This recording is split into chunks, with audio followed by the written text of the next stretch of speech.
c'est avec un immense honneur que je vous souhaite la bienvenue à cette première édition des rendez-vous du gouvernement de l'année 2025, rencontre placée sous le thème « Politique économique et planification du développement en Côte d'Ivoire, enjeux, défis et perspectives ». Les rendez-vous du gouvernement abordent des sujets d'intérêt national.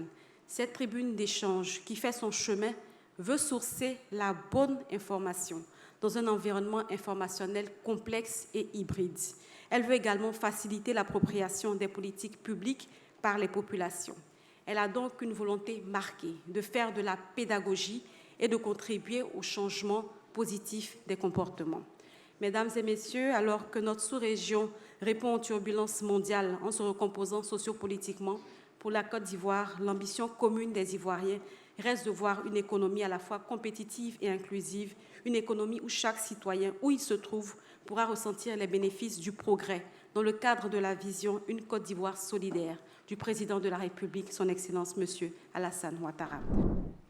À travers ce premier rendez-vous du gouvernement de l'année 2025, le Centre d'information et de communication gouvernementale nous offre l'occasion d'en savoir davantage sur l'économie, la planification et le développement de la Côte d'Ivoire.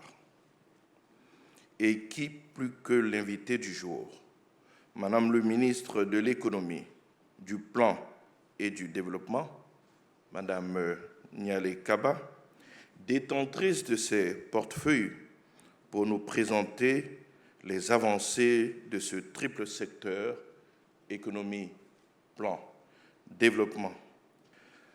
Sans remettre en cause les connaissances de l'honorable parterre que vous constituez, il est important de savoir que nos compatriotes, notamment avec le développement des médias sociaux, et en cela je salue tous ceux qui nous suivent en ligne donc présentement, oui, nos compatriotes s'invitent de plus en plus dans des débats parfois techniques et scientifiques, sans, hélas, très souvent en avoir les bases rudimentaires.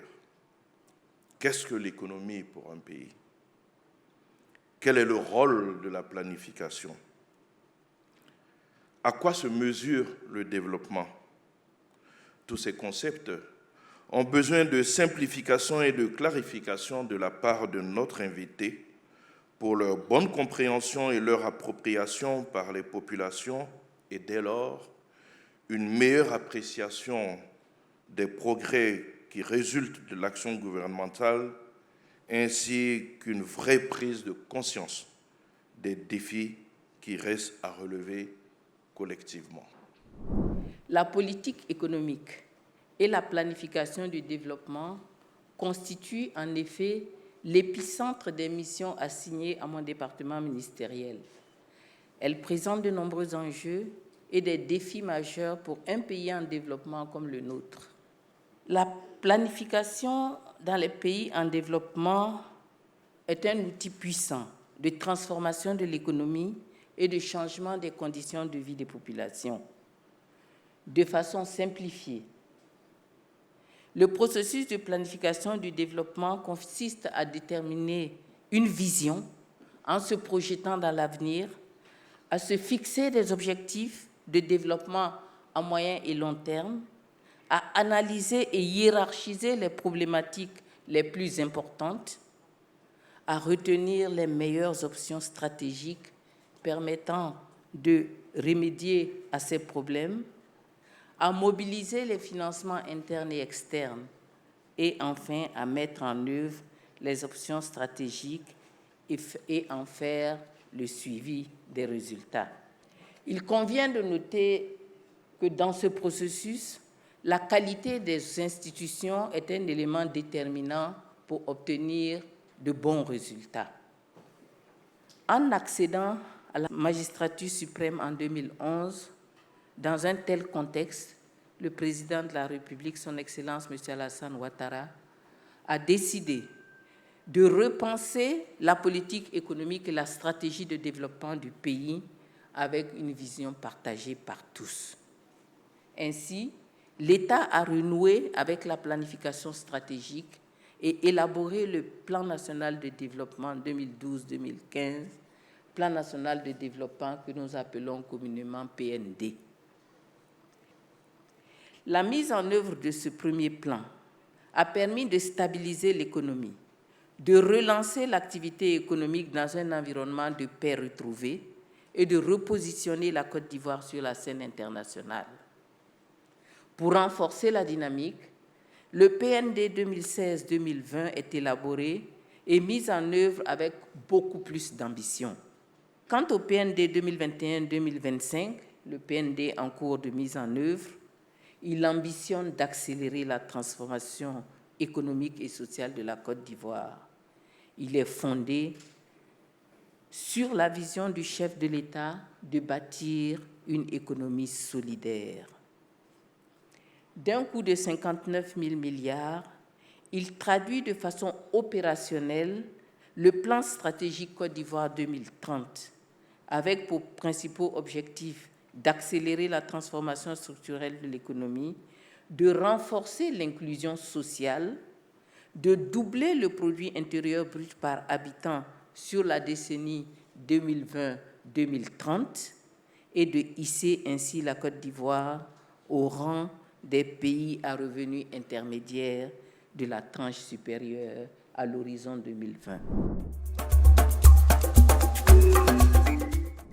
Comment, de façon opérationnelle, pour qu'on puisse l'expliquer à nos auditeurs, pour le développement de la Côte d'Ivoire. Concrètement, qu'est-ce que ce plan apporte au pays de façon simplifiée? C'est un document qui permet au gouvernement de savoir où est-ce qu'il veut aller, comment il veut le faire, et qui nous donne, nous autres, au niveau du ministère du Plan, l'opportunité d'apprécier comment il fait à travers ce que nous appelons le suivi-évaluation. Et ce suivi-évaluation, il est d'autant plus pertinent que nous pouvons faire des relevés, mesurer les efforts, mesurer les avancées et calculer des indicateurs tels que le taux d'électrification, etc. Donc c'est notre métier, nous mettre en rapport avec les différents secteurs, faire des relevés, faire des mesures et essayer de calculer des indicateurs pour apprécier la marge, pour apprécier la mise en œuvre des plans nationaux de développement. On assiste parfois à la publication de plusieurs chiffres, on va dire contradictoires, en fonction des départements. Alors, Madame la Ministre, on voulait savoir comment est-ce que vous expliquez que des statistiques qui sont publiées, il y a des contradictions dans ces chiffres-là. Alors, comment y remédier? Pourquoi et comment y remédier? En Côte d'Ivoire, les statistiques sont données par l'ANSAT, c'est l'INS, l'ex-INS, l'Agence nationale de la statistique, dans laquelle l'État a investi ces dernières années pour pouvoir produire de façon régulière des statistiques de bonne qualité. L'ANSTAT produit des statistiques selon les normes internationales, parfois avec l'accompagnement et financier et technique de nos partenaires au développement pour assurer la comparabilité avec d'autres pays et pour permettre également à ces partenaires d'améliorer, de mesurer les progrès que notre pays fait. Donc, il est bon d'aller à la bonne source.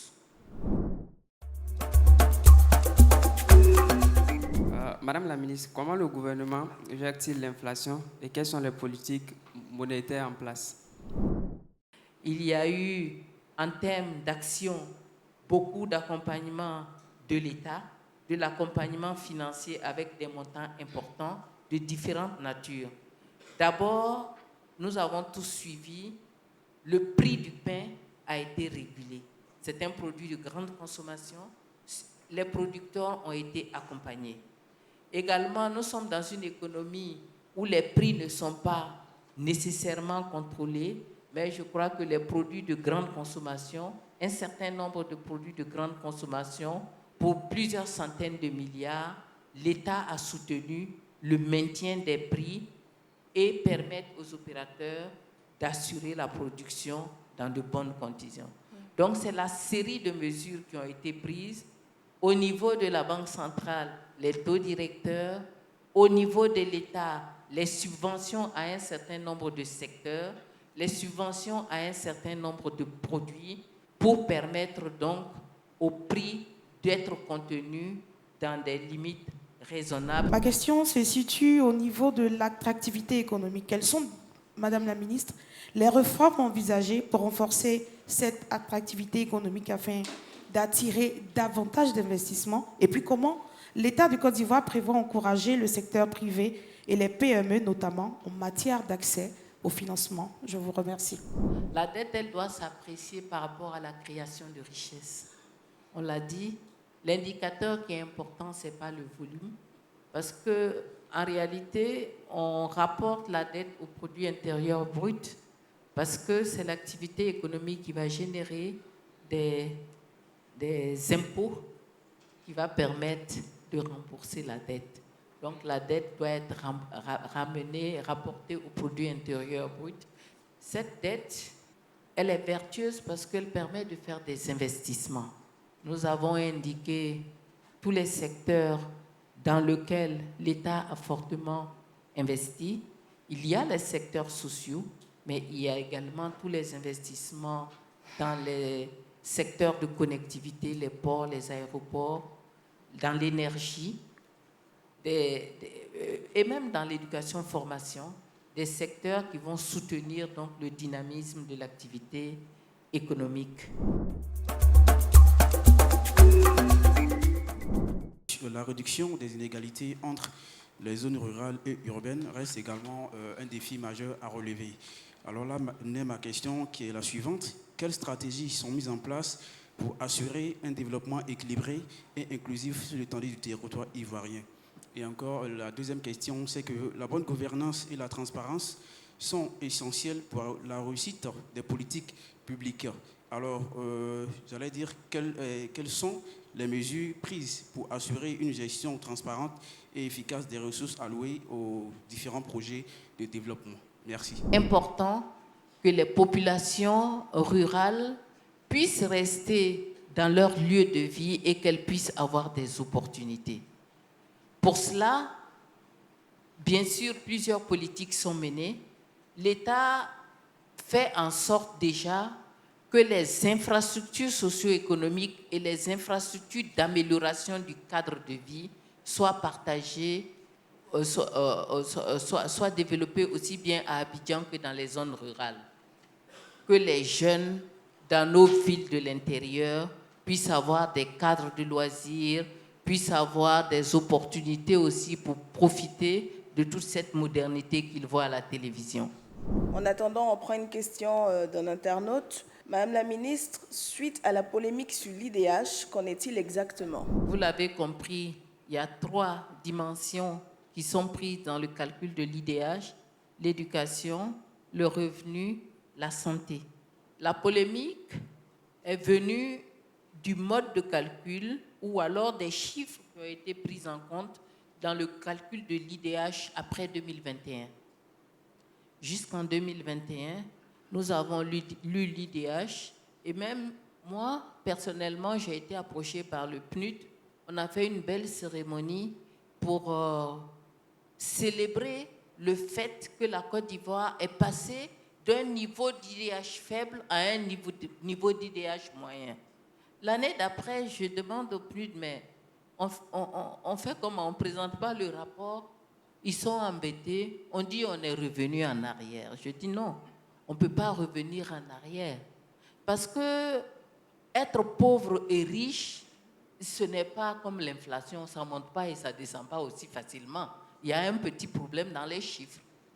Allons voir comment est-ce que vous calculez votre IDH pour que une année c'est faible, l'année d'après c'est élevé. Parce que quand on regarde les éléments qui rentrent dans le calcul de l'IDH, il y a des facteurs structurels. La santé, l'éducation, surtout que dans les indicateurs, la santé, c'est l'espérance de vie à la naissance. À ma connaissance, ça n'a pas baissé. Donc, ça ne devrait pas jouer négativement sur l'IDH. Nous avons entendu beaucoup de commentaires sur l'espérance de vie à la naissance. Ça n'a jamais baissé en Côte d'Ivoire. Merci donc d'avoir accepté de participer à ce premier rendez-vous donc, du gouvernement de l'année. Mais merci surtout pour votre contribution donc, qui va permettre de mieux comprendre donc, le rôle de votre ministère, mais également, et c'est ce sur quoi vous avez terminé, une bonne appréhension des chiffres qui, à n'en pas douter, vont certainement faire et continuer de faire l'objet de débats. Mais ce qui est plus important, je pense, c'est le factuel. Et le factuel, c'est juste de savoir si les Ivoiriens vivent mieux.